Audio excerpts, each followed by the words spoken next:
I've been, in fact, I've been in movies that, and I was doing primary colors, which is, I had a nice part in that. About half of it got cut, but that always happens. Diane Ladd was in the movie, and she was featured in the, and she didn't show up at all.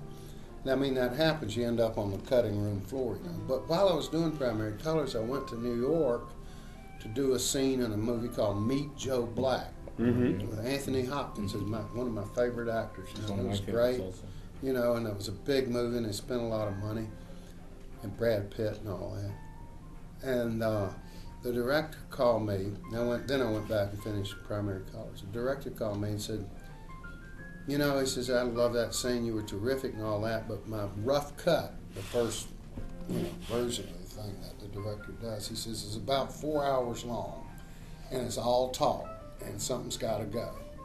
And so, you know, I'm still credited in the movie, but you know, I'm not there. But I get that check, and it's done real well, you know, cable and all that stuff. So, yeah, but that check is, you know, more. I mean, it's usually about, the net's usually like 150. So I'm making actually residuals and all that now. I'm making more money. I don't know why I'm telling you all my, but it's just, I make more money off of a movie I wasn't in than I do off the hit TV show. Oh, wow. That I did for, you know, I've done for 30 years, really. That gives us all a chance to be inspired now. We can get paid for doing something we didn't do. Yeah, that's right. That's right. Well, I hear these people that talking, they go on these shows, and these actors go on, you know, Johnny Carson, somebody, and they always be talking about how hard it was and all those long hours, and how they had to be at the set at 5 o'clock in the morning, and all those lines they had to start. I'm thinking, you know, come on. I mean, it's not work. Right. I mean, they're paying you to play. You know, I mean, I said, you know, it beats the heck out of pulling tobacco or picking cotton or working in a coal mine or working on a roof in the sun. I mean, that's work. This is not work to sit there and be basically, you know, pampered. And, Lord mercy. But anyhow, I really have been very fortunate with the whole deal, and that's what the book is about. So I do hope y'all read it. It's not for little kids now. I mean, it might be a book I actually read. Believe me, might head you off from. Might be a turning point. Yeah. You do as I say, not as I do. It's a course of experience. Let me put it that way. That's right. But I think it's funny too. Yeah. He's pretty funny fellow. I grew up in a kind of unique. I guess everybody does. But I was of that sort of the last of the generation that remembers getting electricity. And we didn't get it till, I was born in 41. I think we got electricity in 1950 or 51. So, you know, my first, you know, we just, and we didn't have any plumbing inside. You know, had a cold water spigot was it. So we had so it was a very primitive kind of way. I was growing up in a railroad yard and on the docks. So the biggest ships in the world, this is Portsmouth, Virginia, Norfolk. Biggest ships in the world are going by.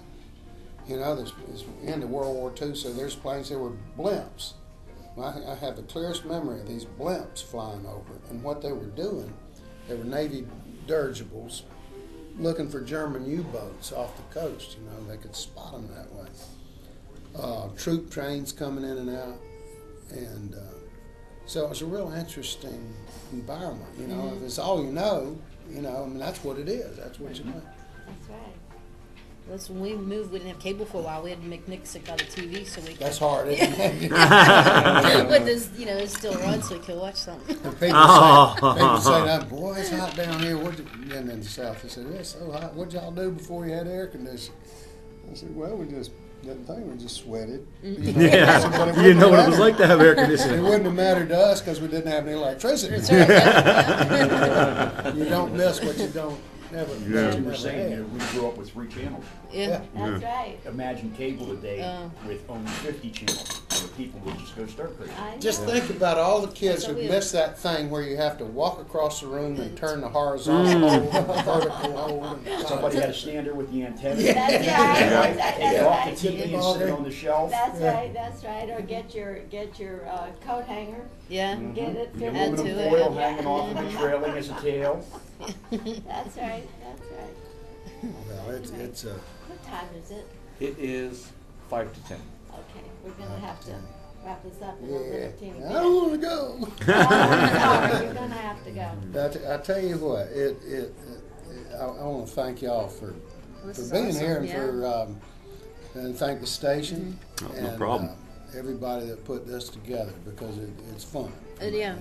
Thank you for taking the time to Yeah, visit yeah. us. Yeah. Yes, thank you, Ben. Thank you, Alma. Yeah, absolutely. I got a free breakfast out of it. You know what I mean? When you're an actor, you don't ever know about where your next meal is. Never take actors to a buffet. It's a horrifying sight. And people are sticking heads in it. Oh, come on, those $17 checks every 3 months. Yeah. That's got to buy you some eggs.